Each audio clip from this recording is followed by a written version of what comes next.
Nikita Mirzani harusnya bebas besok hari Kamis. Karena apa? Karena indikasinya adalah bahwa hakim tidak memenuhi atau melanggar daripada undang-undang. Apakah statement ini kita bisa pertanggungjawabkan? Apakah betul bahwa hakim yang memimpin persidangan Nikita Mirzani melakukan sebuah praktek-praktek yang tidak mematuhi undang-undang KUHP itu sendiri? Karena apa? Di dalam Undang-Undang Nomor 8 Tahun 1981 tentang KUHP, pasal 24 sampai tanggal 28 yang mengatur tentang masa tahanan terdakwa itu maksimal itu totalnya itu adalah 200 hari. Nah, terhitung dari penyidikan, penuntutan dan juga pemeriksaan di pengadilan negeri, ya kan, 60 hari di penyidikan, 50 hari di penuntutan dan 90 hari di pemeriksaan di pengadilan negeri, yang totalnya adalah 200 hari.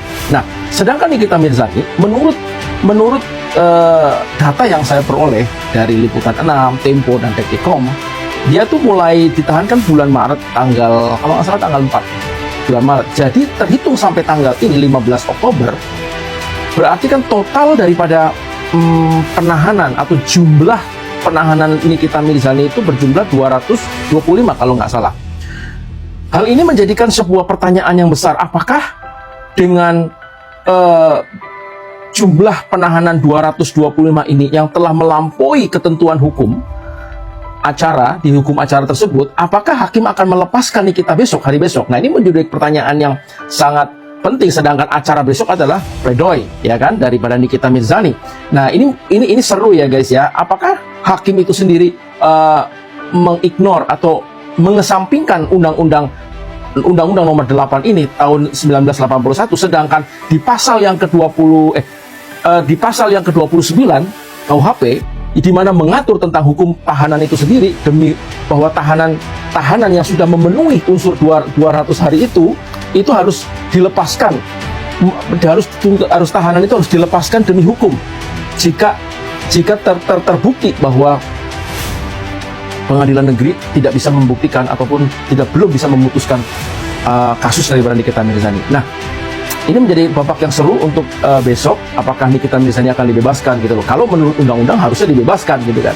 Dan apakah ini akan menjadi perpanjangan lagi waktunya? Dan kalaupun perpanjangan lagi, berarti totalnya itu bisa melebihi lebih dari 200 hari, dan sedangkan untuk per detik ini aja udah 225 hari. Dan ini tentunya para pakar hukum tentunya akan berdebat ya, melakukan argumentasi gitu loh, mana yang benar dan mana yang salah gitu loh. Saya sih bukan ahli hukum, saya bukan ini, dan saya hanya berpikir secara logika dan membaca secara apa yang tertera di dalam KUHP itu sendiri. Dan tentunya saya juga berharap, dan mungkin bagi semua fans-fans Nikita, tentunya berharap bahwa Nikita Mirzani akan bebas besok lah ya, harusnya loh, kalau menurut hukum, menurut KUHP. Tapi kan saya tidak tahu karena saya bukan hakimnya, dan saya tidak menemukan apakah ada pasal-pasal yang bisa memperpanjang dari masa tahanan itu, kecuali tahanan itu adalah tahanan teroris ataupun tahanan yang berbau-bau sangat berat lah ya. Tapi kan saya nggak tahu juga gitu loh, apakah kasus dari Nikita ini akan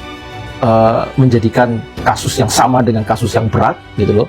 Dan kita akan lihat besok apakah hakim akan memberikan keputusan yang baik, keputusan yang bisa istilahnya bisa melegakan ya, bisa memberikan nafas segar buat Nikita Mirzani. Oke guys, tetap semangat tentunya, dan jangan lupa tetap berpikir yang cerdas setiap apa yang lewat. Thank you guys.